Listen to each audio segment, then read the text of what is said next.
tak kita cari mana Abil punya kedai ni? Dekat Nino Damansara. Dia kat Nino Damansara je. Jadi saya datang hari ni. Bukan saya saja, saya nak kacau. Boleh? Boleh. Saya nak masuk kat dalam. Masuk. Sila. Okey, ni sebenarnya mi buah pasta. Abil ada jual pasta sos Abil.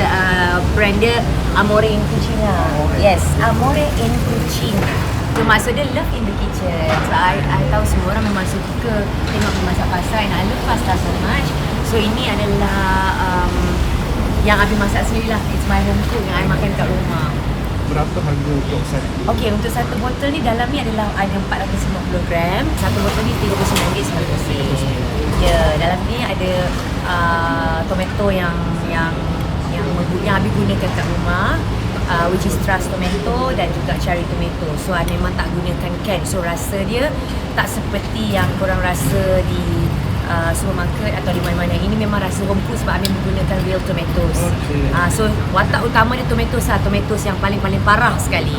Dan ada olive oil dan juga garam. So tak ada gula, manis dia daripada tomato. It's very healthy dan juga sweet and so, semua orang tahu macam mana I makan, masak apa yang I makan. So apa yang I makan kat rumah tu, itulah I nak bagi korang makan dekat rumah juga.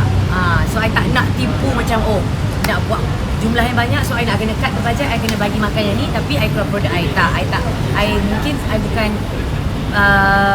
bukan pernah buat bisnes, tapi but for me I wouldn't mind untuk spend dan juga bagi orang makan yang sedap seperti dan Abi premium. makan. Sebab Abi nak orang rasa home cooked.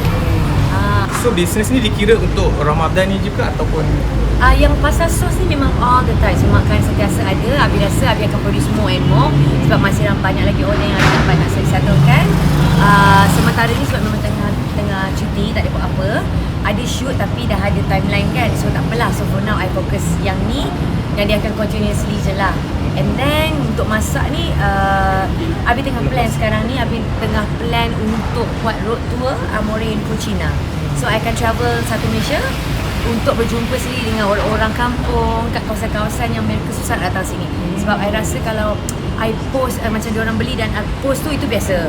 So I nak jumpa diorang semua. So I tahu diorang appreciate sangat whatever yang I masak. So acik-acik dekat Terengganu, Kelantan boleh jumpa semua Abil lah. boleh jumpa Abil dekat Penang, Utara, Polis. Masak semua. sekali ke? Saya akan masak sekali. Jadi korang boleh berpeluang untuk rasalah. Juga ada juga bazar yang Abil akan join, tapi tu akan Abil update. Tapi lepas raya Abil akan fokuskan untuk pergi tour ke negeri-negeri yang Abi rasa banyak orang request lah.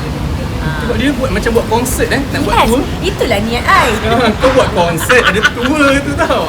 Amore in Cucina Tour. Yang penting kena follow IG dia lah. Kena. Korang tahu. Betul, korang kena tahu. So I rasa konsep tu menarik lah. Sebab I, you know lah macam mana I appreciate kan follower dan peminat-peminat Abil. Abil jenis seorang pun tahu Abil macam mana. So I kalau boleh, I nak pergi sana, I nak jumpa dengan orang. I nak bagi diorang rasa masakan I. Rasa air tangan Abil. Betul. Anda kan you tak ada staff kan? Ada. I jadi staff. You tolong I. Tolong bos. Tolong. Kat sini ya. Mula kita masukkan sos dia.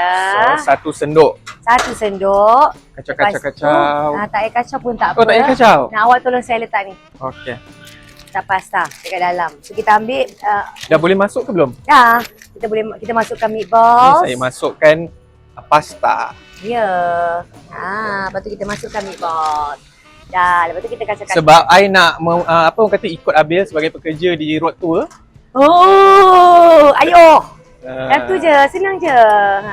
Maknanya kalau buat kat rumah pun boleh lah. Memang boleh, sebab tu saya jual pasta sos tu jadi senang. Orang boleh masak terus, saya fikir-fikir. Awak tolong saya lagi, letak pasta. Senang je kerja aku. Kalau macam ni okey lah. Tak payah bayar gaji mahal-mahal lah, senang je. Okey.